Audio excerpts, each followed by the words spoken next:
Thank you, Eric, for this opportunity to be with you today. Wanted to just share a little bit about how I came about to find the love languages. I really grew up in a situation, Eric, that was quite different, quite the opposite of the love languages. It was more a survival mode, that when you're in survival, you don't have any emotion except where's my next meal, where's peace, where's there going to be safety whenever you're in that survival mode. And I felt like that growing up, that I didn't feel safe especially on the weekends. Now we're talking on the weekend here, but I did not feel safe on the weekends. My father was a truck driver and he was gone during the week. I felt safe during the week, but when he came home, it was not good. Okay. So he and my mother dated every Friday night. I don't know how he did it, but I love him for that.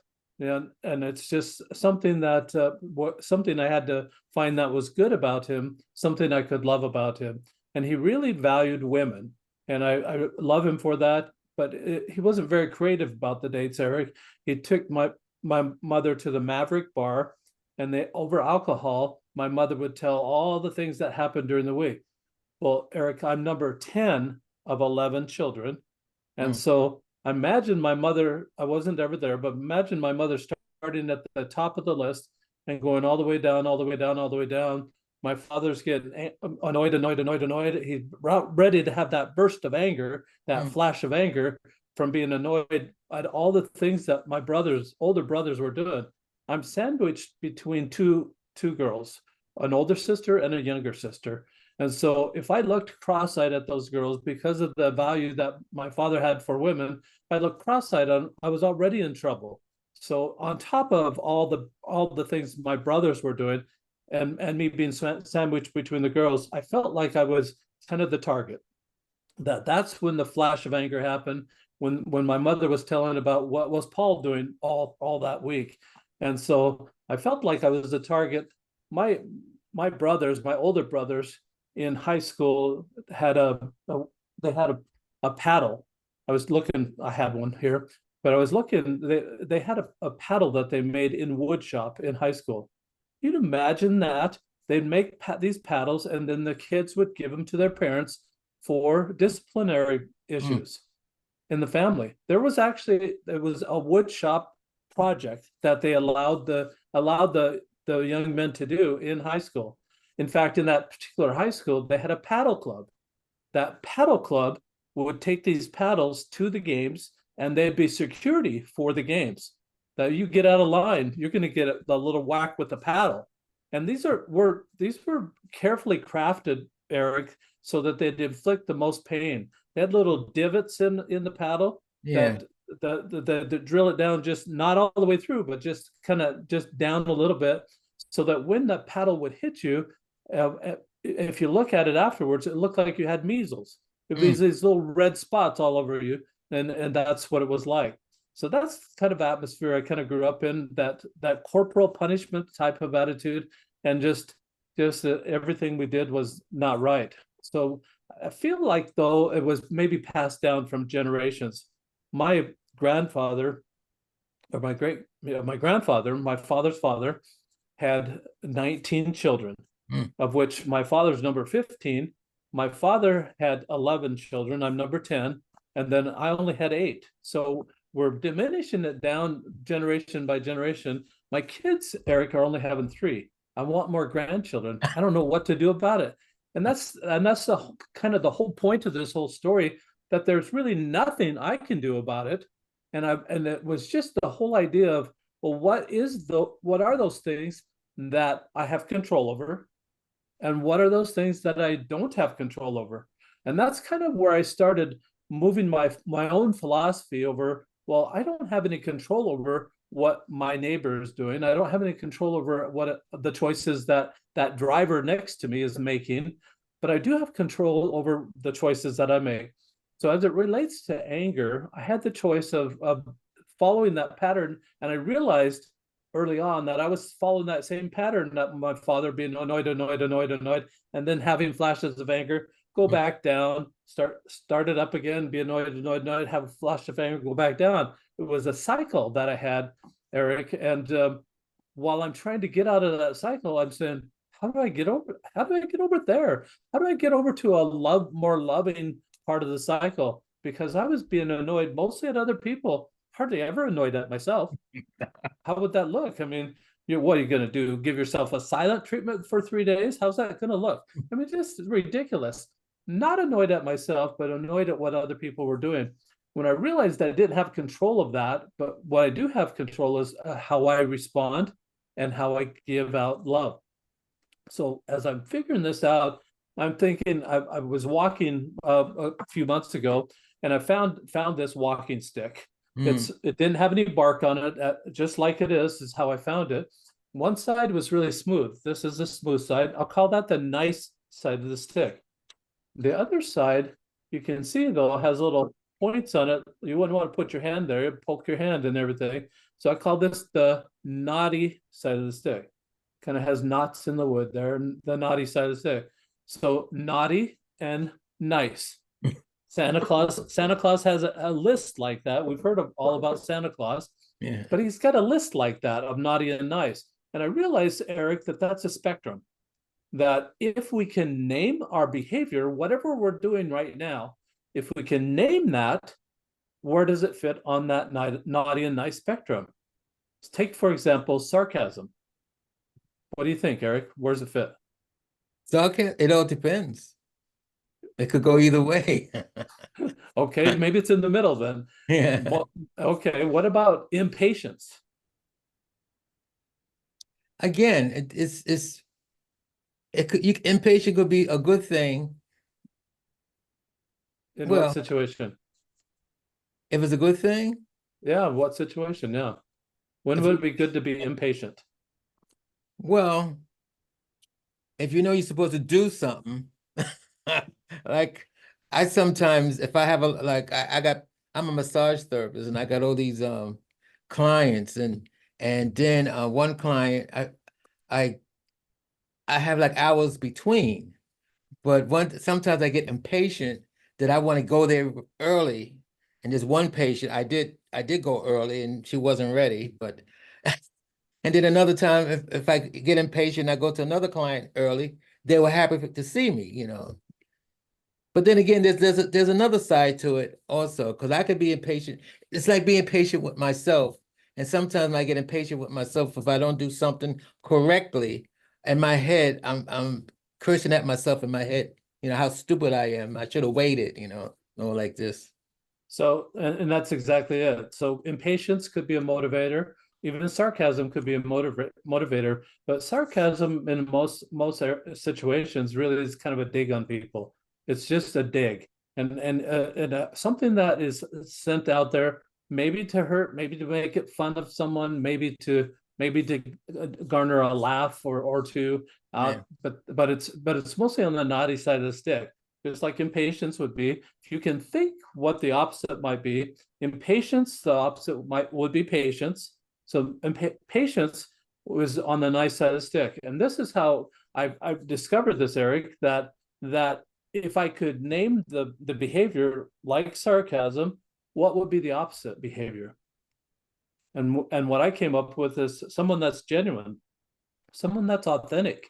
And when you put those two together, put them out on the table, what trait would you want to pick up?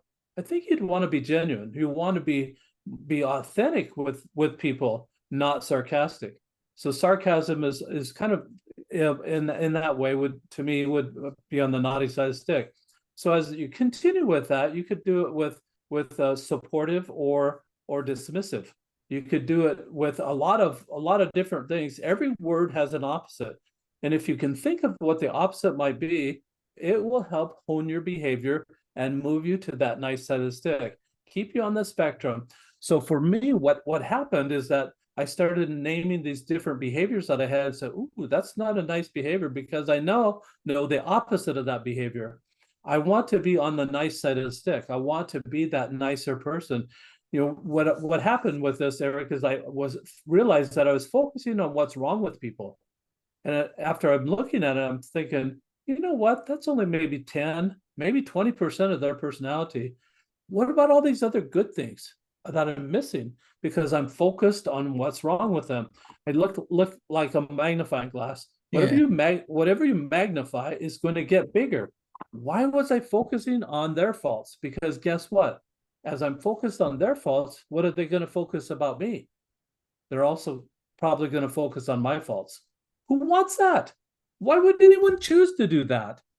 So I started to figure out, well, if I focus on what's right about that person, what I can love about that person, maybe they're going to do the same to me. Maybe that reciprocity of feelings is going to come back my way.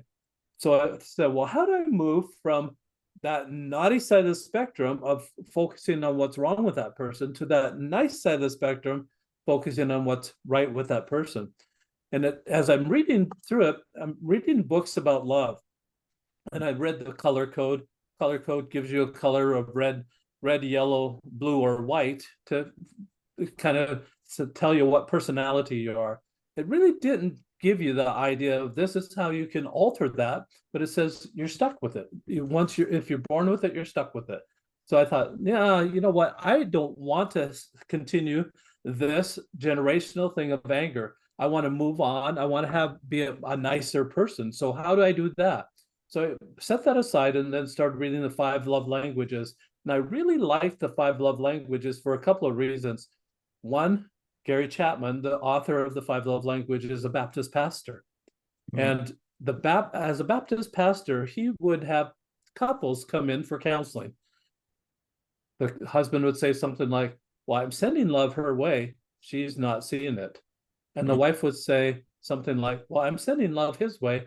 He's not seeing it. They were like ships passing through in the night. They weren't seeing each other. So Dr. Chapman thought, well, what is it that you're sending over to her that she's not seeing? And what is it that you're sending to him that he's not seeing? And with that dialogue over a period of time, Dr. Chapman distilled it into 5 different ways that people like to be loved. He called it the 5 love languages. So those 5 love languages, some people like to be served. They like their dinner on the table. They like the bed made. They like the house clean. They like the trash taken out. They like help with the vacuuming or domestic chores. They like to be served in one way or another. They light up. They just get excited when someone is serving them. Someone is helping them with what they need to do. Other people like the words. They like to just hear it. They like to hear "I love you." They like to hear their name called. They like to be praised for whatever they're doing. They like to hear the words. Other people like opportunities to spend time with each other. My wife's like that, Eric. She loves Korean dramas. Do you speak Korean? No. No, neither do I. So I just get to sit there and we just get to read the caption. There is no talking, Eric. No talking at all. Just sit there with me. And that's all she likes. She just likes me to be there, spend time with her. We don't have to talk at all. Just sit there. And that's people that like to have time. Other people like gifts. They just get really excited when someone gives them a gift. And it just lights them up, makes their day. And then the last one is the touch. Other people like the touch. Now, people like hugs, people like that sort of thing. But if you're talking about expressing love all day long to everybody that you meet, you're going to have some alternative ways to do that for touch. Some people will like the high five or the fist pump, or maybe they'll like the chest bump, or like you probably have friends that you've created a 5 or 10 step handshake that it's only between you and that person. There's the same 5 steps that you're always doing, or the same 10 steps handshake that you're always doing, but you slap and then you fist bump and then at the end go whatever. I mean, it's just you make it up and it's fun. Those are really fun, but that's a bond. That physical touch is a bond between that person, and it really becomes special for that person. So as I studied these 5 love languages, I thought, you know what, Dr. Chapman, your book is for couples. I was single at the time, Eric, and I thought, who am I going to love? And then I looked around and said, oh, I get to love everybody. But I said, but how am I going to do that? And I thought, well, as a kid, even as dysfunctional as our family was, as a kid, I thought, well, when we played games, I felt together. I felt part of a family. I thought, well, what if I could make this a game? So I contacted Dr. Chapman and asked him if he's licensing the little pictures or the icons that he had for each one of those love languages that I just described. And his attorney wrote back after a couple of weeks and said, no, we're not doing that. So I thought, well, what am I going to do? I remembered I had an attorney friend in my neighborhood, and he just turned out to be a copyright attorney, the perfect kind of attorney to ask this particular question. So I told him the idea. He said this, said theory, like the love language theory, is not copyrightable. Application is. So they weren't doing it, applying it as a game. They weren't doing it as a game. So I made my own icons and made it into a game. And this is what I've got here. So it's just a dice. There you can see a hand holding an hourglass. An hourglass represents measure of time. So that would be the time. So the next one is what looks like a waiter holding a platter. That would represent service.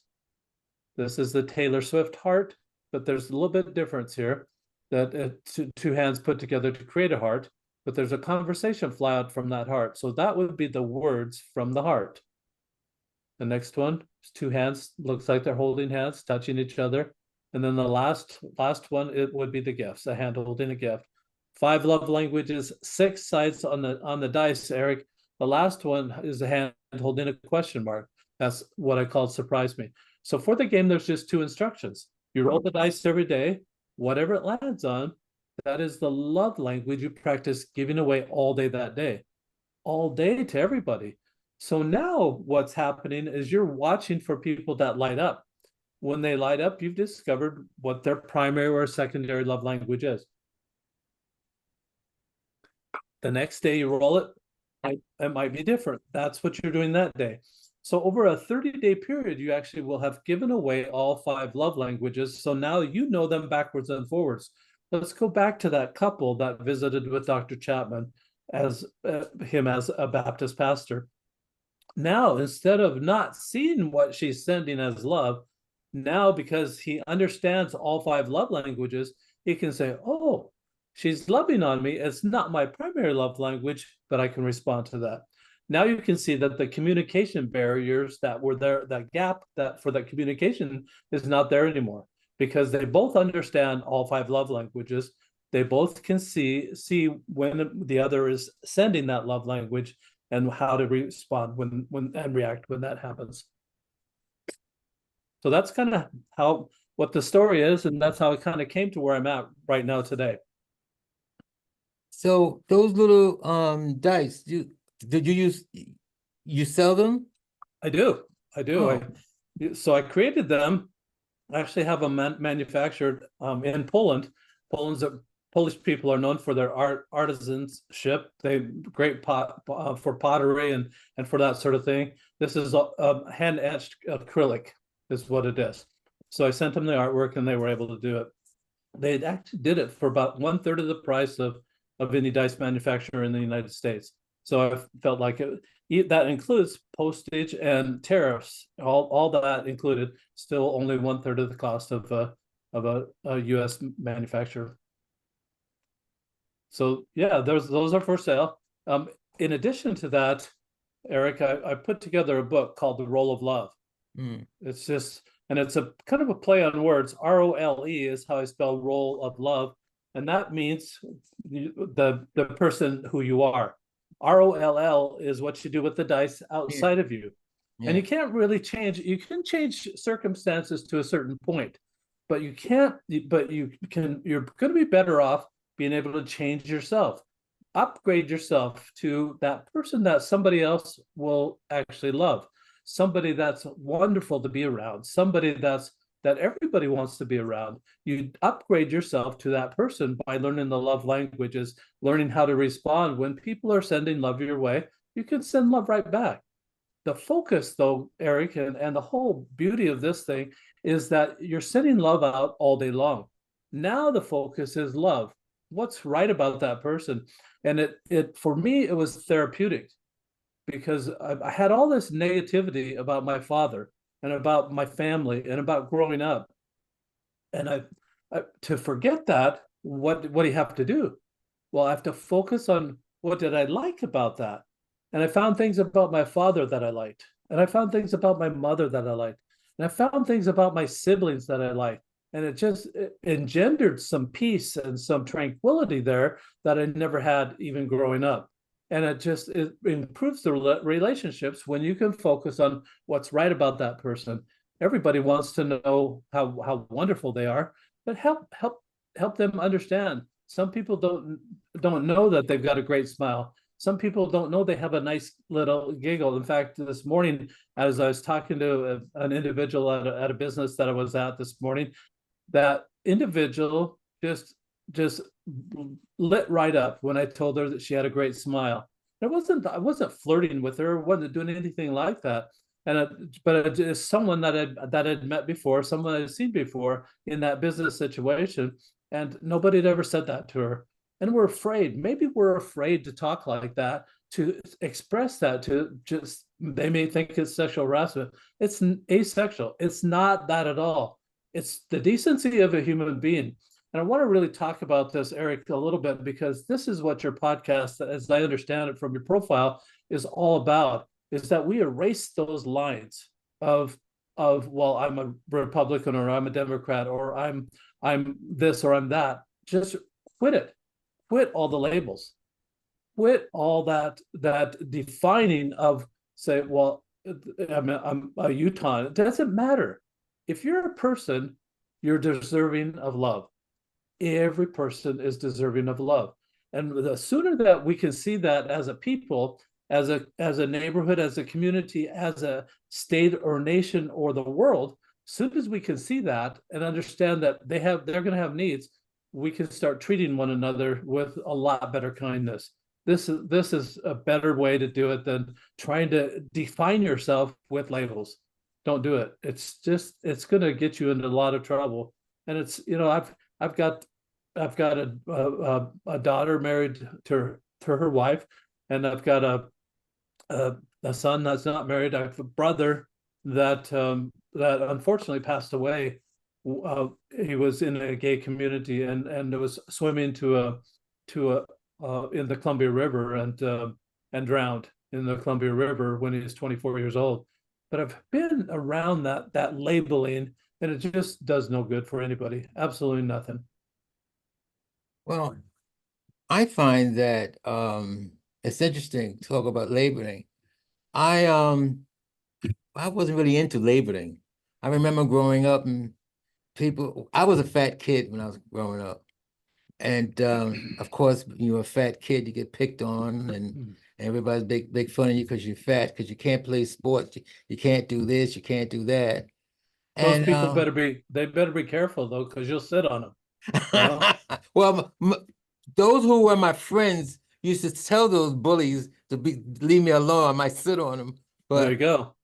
But the thing, as I grew up and as I got older, I noticed the labels more as I got older. And I don't like the labels either. I don't want to get down on the gay community because they came out with now they got new labels, more labels. And I'm like, a person is a person, period. Exactly. And why you gotta call he, him, or he? Just leave them alone. They are a person.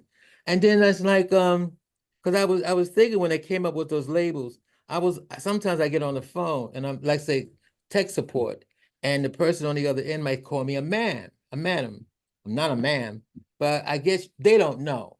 So I don't get upset. They just don't know. Because I'm on the phone. They don't know what I look like. They're going by my voice.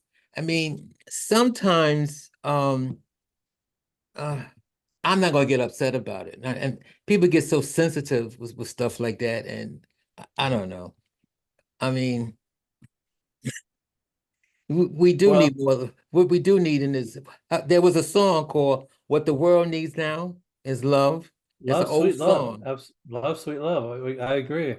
We need a lot more of that. And so that's just my plea to your audience, Eric, and yourself, that we just need to focus on being the best ourselves being the best because that's all we have control over. We have the ability to send out love all day long. And all day we're watching for those love opportunities. Forget watching for that person that's going to cut you off and what you're going to say. Quit thinking about what you're going to say to that person that's going to cut you off in traffic. Quit thinking of that person that might be obnoxious in their own way. There are a lot of good people. Don't spend your time with the people that are like that. You don't have to. There are so many good people out there, so many people that have good traits, and so many people that are trying to express and send out kindness. You don't need to spend any time with people that are mean. You don't. You absolutely don't. And I think that if we can move towards just focusing on trying to find something good, even about that mean person, find something good about them, try to change their attitude. Because I've found, Eric, in my observations, that if you're sending out meanness, unkindness, and just trying to help people have a bad day, guess what they're going to do to the next person? They're also going to send it down the line, and it's going to be mean all the way down the line. The same thing though happens if you send out kindness. If you pay it forward and send out that kindness, and and you light somebody up, you make their day by doing something kind for them or saying something kind, you're making their day. That's how you discover what they like for their love language, and you keep a mental note of that so you can do that again for that particular person, maybe a different day. But you made their day. Now they're going to go around to try to make somebody else's day. They're in a good mood because you helped them have a better day. That's really a better choice. When we're looking at the spectrum between naughty and nice, or good and evil, or whatever you want to call it, there's a lot of different spectrums that you can call it. But when we're looking at that spectrum, we need to focus on those things that are nice, those things that are loving, those things less, not the things that are angry, not the things that will make us angry, or not the angry types of behavior that people have. The road rage is nasty behavior. Try to look at a courteous driver would be the opposite of that. Be that courteous driver, and just be that person that you want to be. Because especially if you're single right now and you want to meet someone, up your game. And that's what happened to me as I was single. I thought, how can I be a more loving person? How can I be a better person in any kind of relationship, not just a significant other relationship, but every kind of relationship. How can I be that person? And this love came to mind. It was a revelation for me. It was something that I felt was personal for me. How do I get to that other side? From where I was and where I was trained as an abuser. I was trained as someone that looked negative at everything. In fact, Eric, I thought that I'd be a great movie critic growing up because I was so critical. But then we had those TVs that you had to walk over to turn the knob to change the channel. You know all about that. Yeah. Those TVs didn't have remotes in the day. There was a human remote. I was that guy. Your legs are shorter. You're younger than me. Just go up to the TV and turn it to number 3 or number 5, whatever. Turn the channel. And then we only had a few channels to choose from at the time. So I was the human remote control. But there's got to be a way that we can just act in kindness and stay on that work to get to the nice spectrum.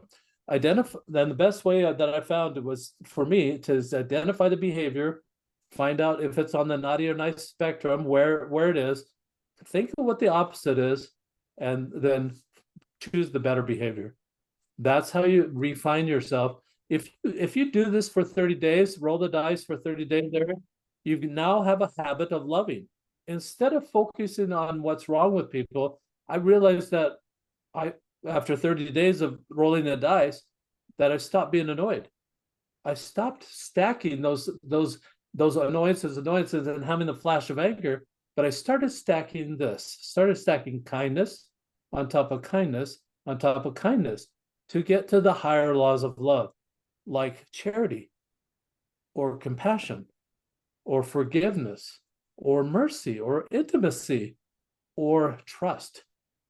Can you imagine trying to have intimacy with someone and you're insulting, and have that expectation at the end of the day, it's not going to happen. Kindness on top of kindness on top of kindness. Stack that. These are simple. The 5 love languages are really basics. Why can't we raise the literacy level of love for everybody across the world? Why can't we raise it so that everybody knows the love languages, practices them, so we can get to those higher laws of love, get to that compassion? We need more compassion. We need more empathy. We need more sympathy. We need more understanding in the world today. We can get there by practicing just the simple laws of love, the 5 love languages. Well, I just want to say this. There are some people on this planet will say to you, if you love me, you do what I tell you. Well, Jesus said something like that too. If you love me, keep my commandments. But that is a good example because he was a good person, and you want to follow good people. If you the people that say that now, Eric, are people that want to have control over you. Right. This isn't about that at all. This is about empowering yourself to be able to choose the better part of life, choose the better part of people, the better part of their personality, and focus on that. Magnify that, make the goodness of that person grow larger. Make and magnify that. And when that grows larger, it'll happen just like it happened to me. You'll forget about that being annoyed. You'll forget about that, all that focus that your life previously had. So now you can focus on what can I do to make your life a lot better. And you're giving to people. There are those out there that will balk at that notion that just give. But I want you to look at it this way, that when you're making someone's day and they're happy and they're satisfied and they're just so happy that you did that for them, there's a great feeling that you're going to get inside for yourself. You're not looking for a payday, and the true love is sending it out without any expectation at all. It's not, let's make a deal, Eric. It's not, I'll give you this if you give me that. It's not like that. It's not a trade. It's not a transaction. Love is sending it out without any expectation, but trusting the laws of the land, or laws of the universal laws that have been out there for longer than before you and I were ever born, like the law of the harvest or karma or the law of attraction. All those universal laws have been out there that say whatever you send out, it's coming back to you. Why would you make a piggy bank full of bad things, give people bad stuff, give them insults? Why would you make a piggy bank of that? Instead, change your piggy bank to those things that are nice. Do kind things to people and create that, because you want that to come back to you. I hope that when I'm old and decrepit and I can't even get up out of bed, that there's going to be someone nice to help me, someone nice that's going to be kind to me no matter what situation I'm in. I need that. I know I'm going to need that. Put it We're in all the bank. going to need it. We're all going to need it. Put it in the bank today. That there's you can never send out too much kindness. There, you really can't. Yeah. So how would my audience know how to get the dice and the book? That's a good question. Thank you. So they can go to my website. It's called roleoflove.com, ROLE of love.com. And they can get the dice. I've got a book. I also have a journal so that you can record what you rolled, opportunities you saw to love in that way, what you did about those opportunities. It becomes a love journal, something that you can pass on for generations. You're gonna, I wish I would have had a love journal from my own mother or my grandmother. Instead, Eric, I got a journal about the weather. The weather 60 years ago. Who cares what the darn weather was 60 years ago? Tell me what there was to love and what you did about it. I would have loved a journal like that. But they can get it all at the website, Role of Love, ROLE of love.com. If they like listening to the Audible version of books, the Audible version is available at Amazon. But you'll want to type in my name, Paul Zolman. You don't want to type in Role of Love, because you're going to get love this, love that, love a million things off of Amazon. type in Paul Zolman, it'll come right up, and then you can choose the Audible version of the book. Okay.